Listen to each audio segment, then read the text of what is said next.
അവർ കൂടുതലും കൊഴുപ്പും മാംസവും കഴിക്കുന്നു. എന്നിട്ടും ചരിത്രപരമായി അവർക്ക് ഹൃദ്രോഗം കുറവാണ്. എങ്ങനെ?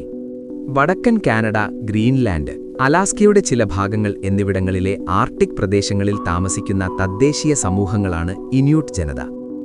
ആയിരക്കണക്കിന് വർഷങ്ങളായി ഭൂമിയിലെ ഏറ്റവും കഠിനമായ ഒരു പരിസ്ഥിതിയുമായി അവർ പൊരുത്തപ്പെട്ടു.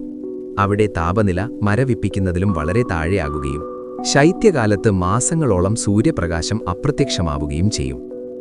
ഈ കഠിനമായ സാഹചര്യങ്ങൾക്കിടയിലും ഇഗ്ലൂകൾ എന്നറിയപ്പെടുന്ന താൽക്കാലിക മഞ്ഞു ഷെൽട്ടറുകൾ നിർമ്മിക്കുകയും തണുപ്പിൽ നിന്ന് സ്വയം സംരക്ഷിക്കാൻ മൃഗങ്ങളുടെ തൊലികളിൽ നിന്നും രോമങ്ങളിൽ നിന്നും ചൂടുള്ള വസ്ത്രങ്ങൾ നിർമ്മിക്കുകയും ചെയ്തുകൊണ്ട് ഇന്യൂട്ട് ജനത ശ്രദ്ധേയമായ അതിജീവന കഴിവുകൾ വികസിപ്പിച്ചെടുത്തു.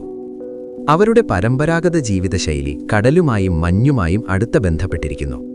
ചരിത്രപരമായി ഇന്യൂട്ട് ഭക്ഷണക്രമത്തിൽ പ്രധാനമായും മത്സ്യം, സീലുകൾ, തിമിംഗലങ്ങൾ, മറ്റു സമുദ്രജീവികൾ എന്നിവ ഉൾപ്പെടുന്നു.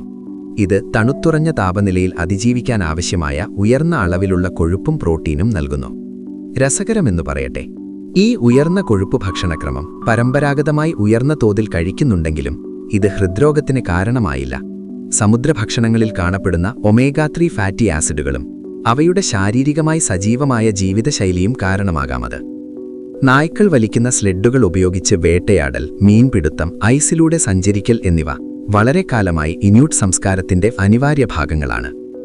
അതിജീവനത്തിനപ്പുറം കഥ പറച്ചിൽ, ത്രോട്ട് സിംഗിംഗ്, കൊത്തുപണി, ശക്തമായ സമൂഹ പാരമ്പര്യങ്ങൾ എന്നിവ ഉൾപ്പെടുന്ന സമ്പന്നമായ ഒരു സാംസ്കാരിക പൈതൃകമാണ് ഇന്യൂട്ട് ജനതയ്ക്കുള്ളത്.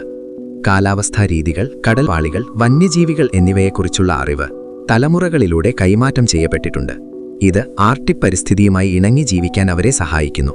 ഇന്ന് പല ഇന്യൂട്ട് സമൂഹങ്ങളും ആധുനിക സാങ്കേതിക വിദ്യ ഉപയോഗിക്കുമ്പോൾ അവർ അവരുടെ ഭാഷയും പാരമ്പര്യങ്ങളും പ്രകൃതിയോടുള്ള ആഴമായ ആദരവും സംരക്ഷിക്കുന്നത് തുടരുന്നു.